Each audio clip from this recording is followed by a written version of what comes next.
Meus irmãos, a paz do Senhor. Meus queridos, vamos à nossa leitura bíblica desta quinta-feira.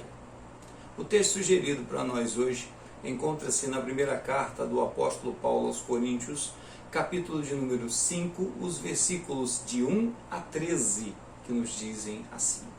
Geralmente se ouve que há entre vós fornicação, e fornicação tal, qual nem entre os gentios, como é haver quem abuse da mulher de seu pai.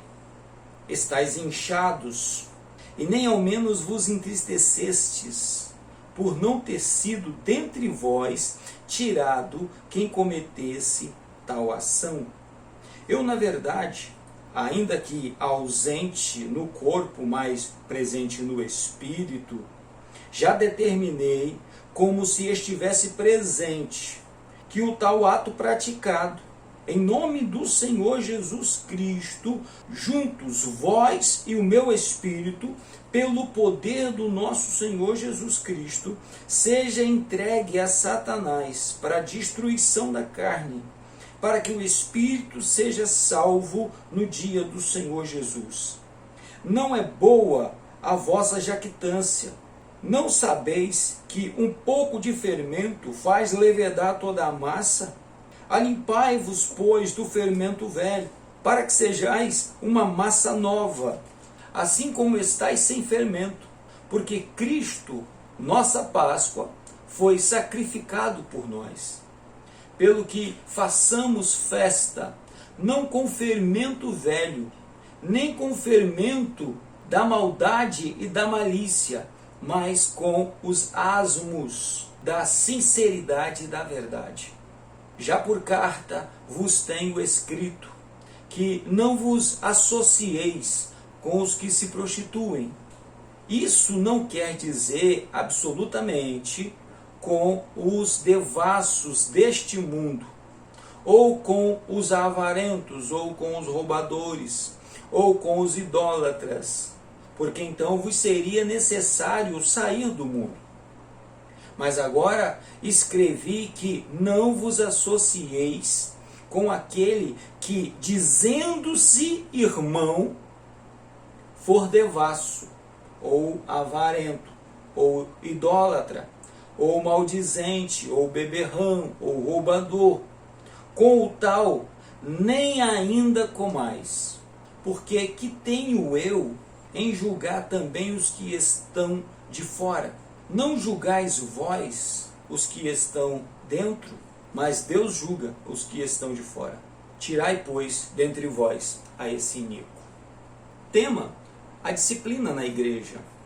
Lembrando sempre que nós estamos estudando a lição de número 11, que traz por título o zelo do apóstolo Paulo pela sã doutrina.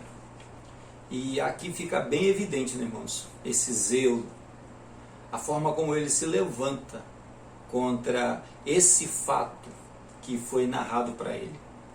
Alguém contou para ele que isso estava acontecendo na igreja de Corinto. Um certo indivíduo estava abusando da madrasta. Ou seja, dentro da igreja estava acontecendo esse tipo de pecado.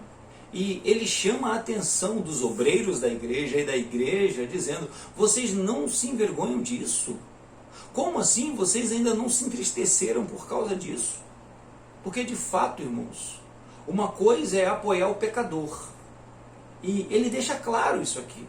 Ele disse: eu orientei vocês por carta que não devam se associar a esse tipo de pessoa. Não é o caso de quem ainda não aceitou Jesus, aquele que ainda está no mundo.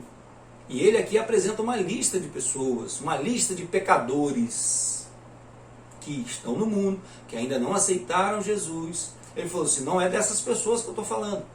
Porque se vocês não se relacionassem com essas pessoas, vocês teriam que ser tirados do mundo.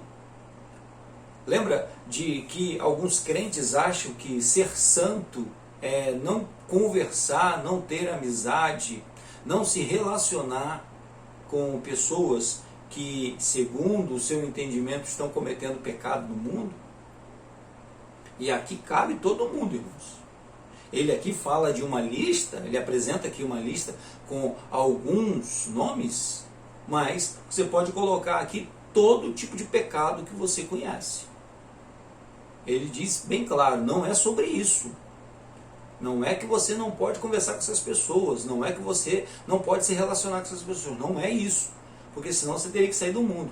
A questão é pessoas que se dizem irmãos, pessoas que se dizem convertidas e estão praticando esse tipo de pecado. Estas pessoas precisam ser tratadas, e aí ele pede para que essa pessoa, esse rapaz, seja afastado da igreja. Essas pessoas envolvidas, com esse pecado sejam afastadas da igreja. Ele usa uma expressão muito forte, que é que o seu corpo seja entregue para Satanás, para que a sua alma se salve no dia do Senhor.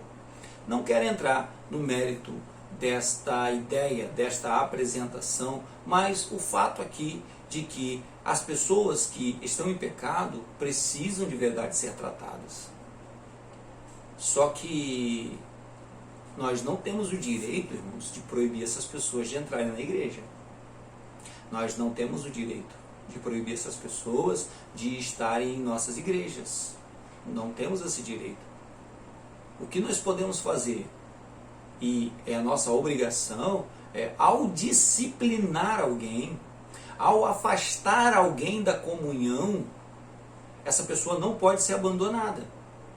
Essa pessoa tem que ser acompanhada todos os dias dela. Todos os dias da sua disciplina, todos os dias do seu afastamento, ela precisa ser acompanhada. Não pode ser simplesmente isolada, jogada às feras. Não é bem assim. A questão aqui é, disciplinou, você terá que acompanhar essa pessoa todos os dias. Todos os dias você vai ter que orar com ela, todos os dias você vai ter que estudar com ela, ler a Bíblia com ela, orientá-la, ajudá-la a voltar aos caminhos do Senhor.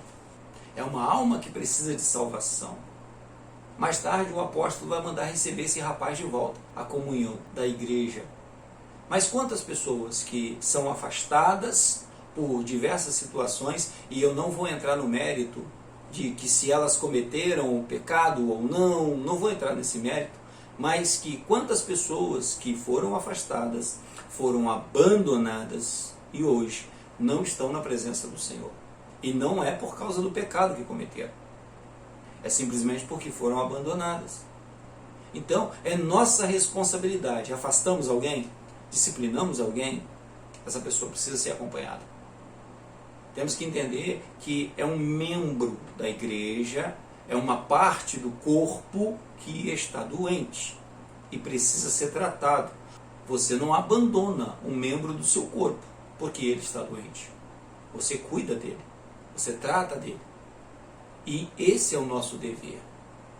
Como corpo de Cristo, como membros da igreja de Cristo, a disciplina tem que ser aplicada sim, mas não pode abandonar a alma, não pode abandonar a ovelha. Tem que cuidar dela e ajudá-la a firmar os passos outra vez, para voltar a caminhar na presença do Senhor. Que o Espírito Santo ilumine o nosso pensamento. Que o Espírito Santo esclareça no meio do seu povo aquilo que é a sua vontade. Que o nome de Jesus seja glorificado. Amém? Deus nos abençoe. Tenhamos todos um excelente dia. Fiquem todos em paz.